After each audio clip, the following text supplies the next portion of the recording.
白月光一旦开始倒贴，就会变得不值钱，这就是替身成功上位的原因。所以被迫成为男主白月光的我，回国后看见整容成我的模样的女主，给她庆祝生日，我不像书里那样争风吃醋，而是坦然地恭喜他们。但是还是被产生危机感的女主极恨，她故意怂恿她的室友，在男主的生日宴上将我推下水池。就在她以为我会在男主面前形象全无的大发脾气时，我却冷静地让人从水里捞起自己的包，并开始清点东西。女主赵糖糖和她的室友看着我的举动，都有些不理解。赵糖糖是知道顾云晨在我心里有多重要，她高中时平平无奇，现在却360度大变身，夺了这个校花的心上人，我肯定会很抓狂，用这样的法子把我激怒，让我在顾云晨面前形象全失。这种小手段，赵糖糖用了很多次。按理来说，我在这么多人面前落水出丑，该上来和自己动手才对。赵糖糖暗搓搓地想了想，然后渲然一气：月月，对不起，都是我的错。旁边赵糖糖的室友都很不高兴地拉住她：糖糖，你别和他道歉，这事儿又不是你做的。我就看不惯有些人觊觎别人的男朋友，一人做事一人当，这是我们做的，我们当然承认。我已经在心里估算出了价格，浅浅一笑：谁做的事情谁来承担是吗？我身上这条裙子25万8千，鞋子4万5千，包包47万，手机1万3千，这些被水浸泡后全都毁了，总价78万6千，这是谁做的？谁来赔偿？好了，话音刚落，赵糖糖和她的3个室友都震惊住了。多少？78万6千，顶他们现场老家一套房了。看到这里的公主们请注意，你现在看到的是一个需要我们帮助的孩子，动动手指打出宝贝回家，让更多人看到这信息。你的善良会带来各种好运，祝善良的公主们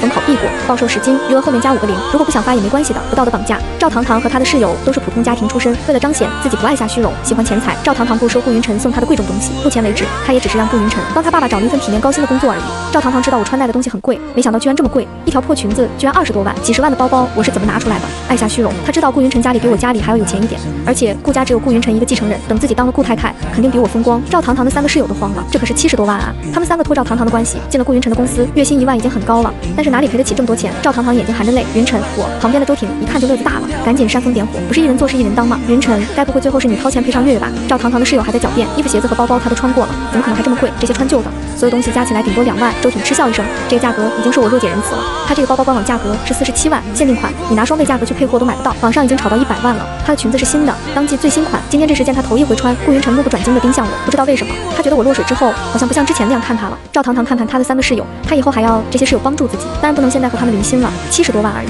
反正顾云晨有钱去还，以后这钱肯定能从顾云晨手中套出来。赵糖糖抹着眼泪道：他们是我邀请来的朋友，责任应该我来承担，我存款只有1万块钱。月月，我没有想到你那么在意钱，那我把存款先转给你吧，剩下的我给你打借条。不必了。顾云晨写了一张100万支票递给我，他现在心里很气，却不知道把这股无名之气撒给谁。赵糖糖这么天真，什么都不懂，他的朋友也是一些不懂上流规则的天真女孩子，当然不能责怪他们，责怪的对象只剩下了我。下7月，我没有想到你这么爱钱。顾云晨冷笑，或许对你来说，钱财这些才是人生最重要的东西，不然当初你也不会出国。不然呢？没钱的话，你这脑残总裁还能站在这里装逼？我和白月光不同，我是经历过苦日子的，明白什么才是人生之重。刚穿过来就有100多万的支票，我也没有心情再留下来和这些人撕，慢悠悠的道，得不到道歉，得到一些钱也挺好的。道歉可能不是真心的，但钱却是实打实的东西。说完这句话，我离开了这里。周挺看了顾云晨一眼，云晨，你就相信他们吧，我看你的脑子进水了。周挺很快追上我，月月，我送你回家吧。周挺道，这么晚了，你回家正好洗个热水澡，换身衣服。这100万虽然挺少的，但能让他们几个憋屈，我心里痛快。100万挺少的，我知道夏家有钱，但是据说这2年有点落魄，还没有钱到觉得100万不值一提的地步。就算是千金小姐，也不能真的不把钱当回事儿啊。我今天这身行头也是精心挑选出来装一装的。我记得在原文当中，女主赵糖糖有个喜欢挥霍的父亲，经常为了几万块钱去求顾云晨。男主出手最大方的一次是结婚送女主的钻戒，价值1400万，女主都要高兴晕了。对我们来说不少了，但是你不是说你那个便宜老公给你一张黑卡，只要你不去随便打扰他，每个月刷2000万都没事吗？云晨现在是被赵糖糖迷惑了，他总有一天明白他喜欢的人是你，以后等你离婚了，肯定能和云晨结婚。我停住脚步，陷入呆滞。原主在文中有老公这件事情，几乎要被我给忘记了，因为对方在文中存在感有点低，且比男主阶级还要高一层。书的后期白月光去世，对方完全没有感觉，还作为助力男主的贵人帮了男主一把，算男主事业上的点金石，每月2000万。我干嘛想不开和一个银行离婚？从车里下来后，便被别墅的外观震惊了一下。我看小说中描述，我是一个人住，却没有想到我一个人住这么大的大别墅。我确实想不通，白月光为什么放着好好的白富美不当，跑去给男主当舔狗。我在原本世界的时候，因为职业原因，我身边很多富二代之类的人物，但我本人却很贫穷，为了爸爸的医药费，早早的出来混社会。别墅管家看到我的时候，脸上露出一瞬间的惊讶，不过还是将我迎了进来。夫人，您回来了。管家是小说标配的中老年银发西装大叔，看着就很体贴入微。突然听到这个称呼，我总觉得哪里怪怪的，像在演电视剧似的。为了不崩人设，让人觉察出不对劲来，我轻轻的点了点头，没有多说什么。回到房间之后，长长的舒了一口气。不管怎么样，既然来了这个书中世界，如果回不去的话，我就避开原主的所作所为，尽量离男女主角远一点，好好过自己的日子，避免最后落得那样凄惨的下场。既来之则安之，不管怎样的环境，先适应2天再谈其他。原主的手机防水性倒是挺好的，现在居然还能用。手机一开机，我就收到了顾云晨的短信：下7月，今天的事情你好好反思一下吧。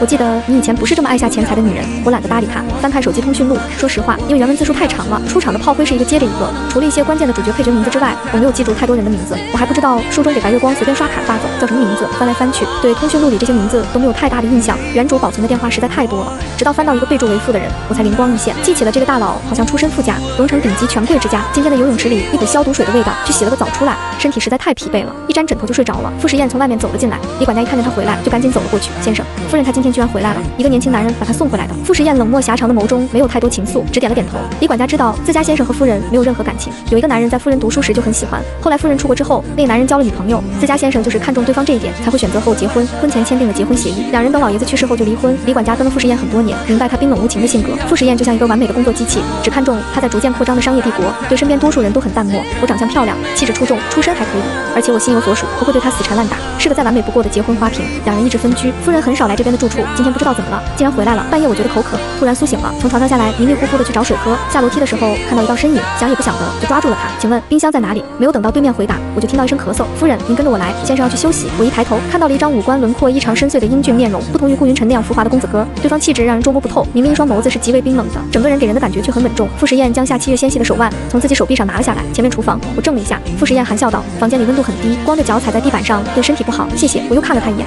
如果我猜的没错，眼下这位应该就是书中食物链顶端的那位大佬吧？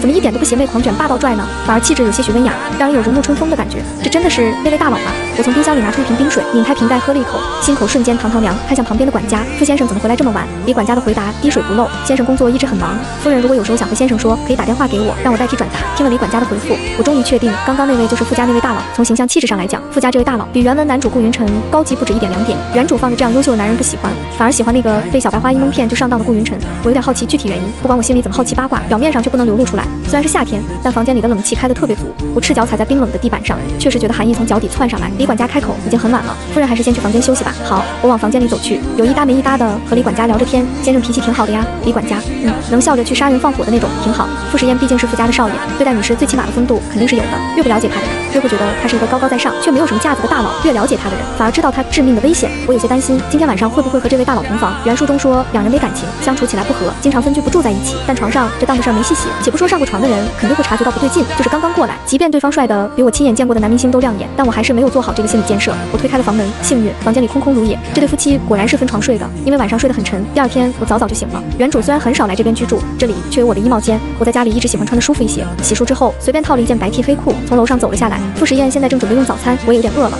很自觉地坐了过去。李管家看看傅时燕，再看看眼前的夫人。说实话，夫人的长相在李管家这里无可挑剔，整个荣城的大家闺秀加起来都没有我这么漂亮的。可惜他们先生对美色无感，自始至终都是将夫人当成一个可以带得出去的花瓶摆设。傅夫人的人选一定是漂亮的、优雅的、虚荣的，会装饰自己的豪门千金，带出去不会让傅家丢脸的那种。恰好我满足所有的条件，甚至不会死缠烂打傅时燕，让傅时燕感到厌烦。尽管傅时燕没有流露出来，李管家却很清楚，傅时燕昨天并不欢迎我的到来，出于对女士的尊重，他并没有流露出来。那么这个恶人谁来当呢？当然是兢兢业业，每年领着100万年薪的李管家了。李管家咳嗽一声：“夫人今天什么时候回去？我安排司机送您。”我有些怔愣，回去？回哪儿去？这不是我家吗？我脑子转了转，原主和大佬平时分居，这该不会是大佬的住处？昨天周挺那傻子把我送到了大佬的地盘了吧？我今天中午就回一趟家里。我捧着牛奶杯子，把一杯牛奶喝得干干净净，又在吐司上面涂了黄油和蓝莓果酱。在吃完一片吐司之后，我又去吃煎的香喷喷的香肠和小番茄。就在这个时候，我发现李管家和傅时燕看我的眼神都不太对劲。如果我没有记错，原主白月光现在是个素人吧，不是女明星什么的。之前我吃不饱也就算了，毕竟我的职业是爱豆，现在穿成不用上班的千金富太太，我还要吃不饱吗？一个正常女孩子早餐吃这些多吗？我理直气壮，又插了一只撒满香料的煎蛋。傅时燕用帕子擦了擦唇角，李管家笑道：“夫人今天的胃口很好。”如果李管家没有记错，家里这位夫人在吃上面特别挑剔，为了保持最完美的身材和皮肤，往往吃很多美容养颜的药品。对于正餐只吃几口，刚刚我吃的那个量比之前3顿还多。之前在减肥，最近发现不用减了。夫人失恋了吗？这个问题很奇怪，尤其是当着正牌老公的面问出来。但傅时燕不以为然，反而以一种戏谑的眼神看向了我。夫人失恋了，这让我怎么回答呀？怎么所有人都知道我死缠烂打顾云晨啊？还方便来问，就不能给我一个面子吗？不是，只是发现健康一点更美。很快我就为我的健康付出了代价。原主这身体平时节食过度，今天稍微吃多一点，居然犯了肠胃炎，住进了医院里。李管家真怕夫人再回家里来。傅时燕当下没有发作出来，不代表她是真的好脾气，长期被一个外人打扰，她是真的会生气。出院之后，李管家顺理成章的把我送到了夏家，让夏家的人看着我。原主的父亲和母亲在1岁的时候就离婚了，夏父很快就再婚，而且新婚妻子生了一个妹妹，取名叫夏媛。对于我能嫁给傅时燕这件事情，夏媛恨得咬牙切齿，偏偏傅时燕压根看不上夏媛。我起码是个漂亮的能带出去的花瓶，夏媛连花瓶都不是。面对李管家，夏媛露出了甜甜的笑容：“你放心吧，李管家，姐夫工作忙，不能照顾姐姐，我会好好照顾姐姐的。”李管家点点头：“那就辛苦2小姐了。”不辛苦不辛苦。夏媛在李管家跟前一直是讨好的姿态，姐姐从小就很娇气，我从小任劳任怨的，甘心照顾姐姐。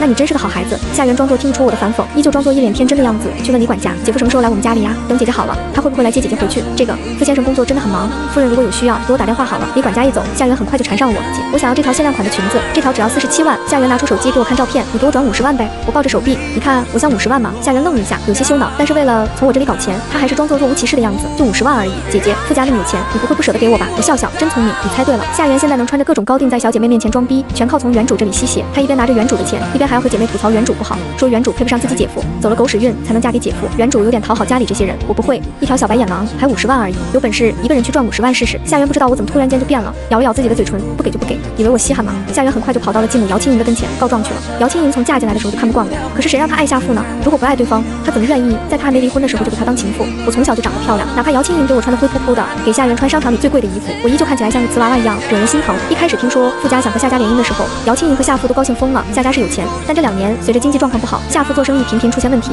已经大大不如从前。傅家这样的顶级豪门，哪怕夏家在最巅峰的时候也高攀不起的，这样的人家居然想和他们夏家联姻。姚青莹赶紧把自己的亲生女儿夏元给打扮得漂漂亮亮的推出来，谁知道对方压根看不上夏元。李管家看得清楚明白，自家先生想要一个漂亮且不粘着他的花瓶，夏元不仅不够漂亮，而且看他这副花痴样，肯定会各种打扰他。我嫁过去之后，姚青莹和夏元恨得咬牙切齿，他们一边想方设法的从我身上捞钱，一边鼓励我去追求真爱。是的，所有人都知道原主心有所属，包括原主的老公。我肠胃炎打吊水，几乎没有吃什么东西。现在回到了家里，给自己煮了一碗面，坐在沙发上，一边慢吞吞的吃面，一边去看电视。姚青莹看着我坐在那里的姿态，不知道为什么，感觉这个继女好像有什么变化，有什么地方和以前不大一样了。姚青莹走上前，月月，你最近和云晨怎么样了？顾云晨，姚青莹点了点，妈妈知道你上嫁不容易，上嫁吞针，你在傅家肯定吃了很多苦头吧？云晨是个好孩子，妈妈还是喜欢他。姚青莹虽然是原主的继母，因为原主从小和他都住在一起，还是喊他妈妈。我没有理会他，依旧慢吞吞的夹自己碗里的面条。我现在还没有工作，原主留学回来之后，本来进了夏家的公司，就是等到和傅时燕结婚以后，原主每个月领的高额的零花钱就不再上班了，每天盯着男女主那档子上，各种陷害女主赵糖糖和赵糖糖斗来斗去的。我还是想有自己的一点事情去做。姚青莹看我不理，哟，当了几天豪门富太太，连自己妈妈都不理了。你挡住我看电视了。我冷清清的抬眸，你觉得顾云晨好，那你去找他。我是已婚人士，得和有女朋友的男人保持距离。姚青莹愣了一下，这番话从我口中说出来，很让她震惊。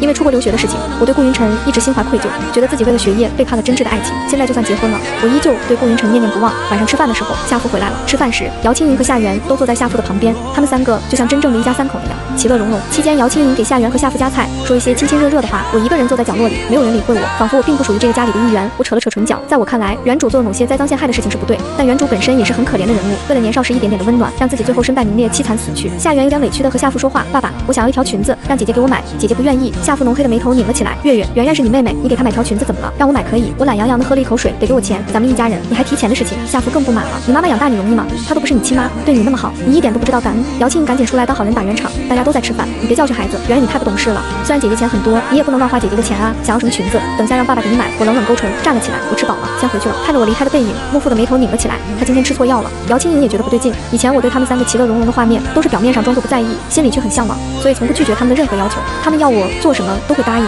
今天这是怎么了？木父又开口问，你那条裙子多少钱？50万，50万买条裙子。夏父不高兴，你以为家里的钱都是天上掉下来的呀？知不知道现在做生意有多难？如果是2、3年前夏家欣欣向荣的时候，夏父肯定不会在意，现在和从前不一样了。夏父嘴上骂着夏元，最后还是舍不得自己女儿，给他转了一些零花钱，下次想办法顶姐姐要。我站在夏家门口，现在住在别墅区，打车都难打，而且我不知道原主独居的地方在哪里，必须找个人问问。周挺那个不靠谱的肯定不行了。翻看着微信通讯录，很快看到了林初雅这个名字，在原文中，林初雅是我的朋友，和我一起栽赃陷害，无恶不作的那种。林初雅属于那种恶毒女二身边没脑子的小跟班，大姐头指哪她打哪，一直到被男主顾云晨安排车撞死，她都觉得自己和我是在做正确的事情。我叹了口气，给林初雅打个电话，不出30分钟，一个穿着粉色洋装的女孩子开着敞篷车出现在了我的面前，和我想象中的恶毒配角不同。林初雅长了一张圆圆的娃娃脸，卷卷的长发，眼睛很大，兔子牙齿，看着十分可爱的样子。两人一起回去，初雅也不知道为什么，我突然之间对她像变了个人似的，但刚刚居然说我们是闺蜜，以前初雅想都没有想过，我居然愿意把她当成闺蜜。吃完饭，初雅像以前一样给我提包开门，我刚想说别这样，不知道的还以为自己穿进古代文里有了丫鬟，但转念一想，改变一个人的思维行为也不是一时半刻的事情，前后差别太明显了，对方肯定会觉出来不对劲。对于初雅，我并不像对原文中的描述那样讨厌，原书里的纸片人形象实在太单薄了，只有见到本人之后才会明白，这些角色其实不是书上的只言片语，而是活生生的有血有肉一个人。我回到家里刚刚躺下来，收到了李管家发来的消息，夫人，过2天傅家家宴，先生让您陪他一起回去。家宴原书大部分都在描写男主女主的虐恋情深，对于大佬家里的人物情况我完全不知道，也没有从书上获取过，除了知道傅家有个很厉害的老爷子之外，再也不知道其他。我问了一下初雅，你知不知道傅家内部的情况？傅家是很神秘的豪门，我完全不了解。初雅家里的条件是很好，她这个大小姐每年挥霍上千万都是洒水，但是和傅家那种家族比起来，杜家简直差远了。毕竟按照原文中的设定，傅家是作为男主顾云晨的贵人出现，能帮助本门男主再上一个台阶。初雅对傅时燕的了解增加，也是在我和傅家结婚之后，除了傅时燕外，还有没有听说过其他人名？初雅完全不知道，周挺更不清楚傅家。我痛苦挠背背单，这样我到时候怎么办啊？到时候连个人都不认识，我能请假吗？我试探着向李管家表示自己最近很忙，可能去不了了。先生说了，夫人必须尽到自己的责任，如果尽不到的话，扣每个月的生活费，一次扣多少？一次扣2000万。李管家道，如果这个月的扣完了，就从下个月的里面扣。李管家也不清楚自家先生为什么突然下达这样的指令，定以往傅家有什么家宴，除非老爷子在席，不然的话他都是一个人过去的。这次居然让他通知我也要跟着一起过去，我灵光一现，李管家，我之前和傅家的人来往都不多，你有没有什么能指点我的话？夫人，我可不敢说主人家什么话，好话坏话都不能随便说。作为领着100万年薪的成功人士，李管家很有自己的职业道德。我突然就蔫了，蔫蔫的趴在了床上。就在这个时候，我的手机响了，我心不在焉的拿过手机接听，手机里面传来一阵让人心里不适的气泡音。下7月，我又和糖糖吵架了，我心里本来就不高兴，听见这装逼男的声音更不高兴。你滚！说完这句话，我挂断了电话。电话另一头的顾云晨目瞪口呆，这还是他认识的我吗？从前他和赵糖糖吵架了，我总会第一时间跑到他的身边，当一个温柔解语话。赵糖糖在顾云晨眼里是一个特别单纯、特别柔弱的女孩子。有时候赵糖糖也会无理取闹，但物质方面，尽管赵糖糖经常说她自己要独立自主，实际上绝大多数时候她都得依赖着自己，一家子都靠自己的施舍，这让顾云晨作为男人的自尊心大大的提升。这种掌控一切的体验感，是他在我这样和自己地位相同的大小姐那里得不到的。但是赵糖糖也有一些缺点，比如不理解顾云晨的社交圈子，不理解顾云晨的一切。白天的时候，顾云晨想打听一下最新的消息，约着几个朋友去玩，全程都是他来买单，大概花了7、80万。赵糖糖一听说这个数目就急了，酸溜溜的说他爸爸一辈子都攒不了7、80万。顾云晨开几瓶酒，就说把他爸爸一辈子的钱给花出去了。顾云晨更生气，他花他的钱给自己找门路，和赵糖糖他爸爸有什么关系？两人吵了一架，谁都不愿意理会谁。顾云晨的好哥们穆星辉有点傻眼，下7月居然挂了你的电话，他以前不都盼着你给他打电话吗？顾云晨心里也不知道是怎么一回事，他有点焦躁不安，觉得自己从前能够掌控的一切都在逐步的失去控制。他既想要赵糖糖这个能满足他虚荣和脸面的女朋友，又忘不了我这样既漂亮又高贵的白月光。谁知道他是怎么想的？最近就像喝了药一样，顾云晨恶狠狠地喝了一口酒。这些女人心，海底针。穆星辉开口，别，你还需要下7月呢，别忘了，她老公可是傅时宴，别人够都够不着的大佬。云晨，你想要知道的机密，傅时宴肯定知道。你花言巧语骗下7月几句，下7月肯定乖乖给你做事。傅时宴，一想起这个名字，顾云晨心里有忌惮，有委屈，还有些不理解。我看下7月现在这样，8成是为了引起你的注意力。有些女孩子为了吸引你，反而会做出一副疏远你，不想和你来往的样子来。顾云晨听了穆星辉的话，瞬间相信了。他就知道，以我对他那份感情来说，肯定不会轻易忘记他。不过我还是觉得糖糖才是好姑娘。穆星辉道，糖糖多好啊，一点不爱下钱财，哪天就算你破产了，他肯定也愿意跟着你去要饭。你觉得下7月做得出这样高尚的事情吗？确实是这样，糖糖是个好姑娘，什么都不图，只图我对她好。穆星辉道，而且赵糖糖很鲜活，不像下7月，完全就是个贪下虚荣的女人，为了钱嫁进了傅家，竟然都不愿意为了你保持单身。听了穆星辉的话，顾云晨更加不后悔自己和赵糖糖在一起了。初雅今天在一家酒店举办生日宴，她翘首等待着我过来。这个时候看到赵糖糖和顾云晨两人从酒店房间里走出来，哪怕是应声一再表示宴会厅被人包了，顾云晨依旧傲气的要带赵糖糖过来吃早餐。昨天晚上穆星辉骗赵糖糖说顾云晨在酒店里和别的女人睡，赵糖糖瞬间以为顾云晨和我搞在一起了，急匆匆的赶了过来。谁知道酒店房间只有顾云晨一个人，两人如胶似漆了一整晚。顾云晨心满意足，他认识我这么久，从读书时就认识。读书时候，顾云晨把我看成优雅高洁的白月光，别说和我上床了，连抱都没有抱过我。两人没有任何身体接触，但是和赵糖糖中午之后，没过几天功夫，两人就滚到了一张床上。赵糖糖在床上的表现很让顾云晨满意，所以顾云晨打算今天犒赏赵糖糖，在宴会厅里吃一顿大餐。初雅看见他们两个进来，心里很不满着，是我的生日宴，没有邀请你们，你们来干什么？初雅记得我是很仇视赵糖糖的，我讨厌什么，初雅也讨厌什么。初雅，你在这里办生日？顾云晨一僵，忍不住开口问你当初为什么那么做。赵糖糖记得林初雅，我的狗腿子，四处造谣，自己在外面当鸡，害他在亲戚朋友面前社死。我平时就爱装出一副大方优雅的白日光样子来，对于我平时的姿态，赵糖糖学了10成10。赵糖糖心里恨得初雅要死，表面上还是装出一副大度的样子来。云晨，你不要再质问他了，那件事情我已经忘记了。赵糖糖越是懂事大度，顾云晨越心疼，一双眸子里寒光迸射。你说啊，为什么要背后造谣？初雅的那些朋友都在报纸和媒体上见过顾云晨这个顾家少爷，现在看顾少爷和林初雅有矛盾，一个个都躲得远远的，生怕自己受到什么连累。赵糖糖咬着自己的嘴唇，肯定不是他的错，应该是月月让他这么做的，是我自己做的。初雅怒视着赵糖糖，你照着月月的脸去整容，我看不起你怎么了？赵糖糖手摸上了自己的脸，委屈的眼泪都要掉下来了，直接看向顾云晨。云晨，我没有。他们正僵持的时候，我从外面进来了，身上穿着一件米色小套装，佩戴着珍珠耳饰和项链，莹润的珍珠几乎和她的肤色一般洁白，越发衬得她出尘中带着仙气。赵糖糖的眼睛扫过我的耳环，又扫过我的项链，心里头酸酸。自从上次知道我衣服首饰的价位之后，她越来越喜欢比较这些。既然决心要模仿我的长相，用最好看的外表拿下顾云晨，把我取而代之，就要模仿到位。我脖子上的项链，赵糖糖在网上见过差不多相似的同款，100、200块钱就能好买到。耳环做工精致细腻一些，应该很不好买。顾云晨也被我这身清丽脱俗的衣服吸引得呼吸一滞，这样装扮的我永远是最吸引人的，就像天上的月亮高高在上，永远也没有人可以染指得上我，不由自主的。顾云晨看向了赵糖糖，赵糖糖听说要捉奸，昨天来的匆匆忙忙，压根就没有认真打扮，身上套着的衣服看起来也很潦草。两相比较之下，顾云晨觉得还是我这个白月光更加有魅力。我眉头轻轻的皱了皱，发生了什么？顾云晨冷酷的抿了抿嘴，你去问他。初雅低着头一言不发。顾云晨看着我的神色复杂，他故意在别人面前污蔑糖糖的名声。下7月你打他一巴掌，我就会觉得这件事情与你无关，从而原谅你。为了一个男的去长乖，半夜3更愿意开车来接你的好朋友，这个世界到底是男主傻了还是自己傻了？初雅有些畏惧的看向我，他知道我有多在乎顾云晨，在他看来，顾云晨几乎就是我生命中的一切，是我永远都不会落幕的太阳。为了顾云晨来打他，那是再正常不过的事情了。可是今天是他的生日啊！初雅看到我抬手，恐惧的闭上了眼睛，结果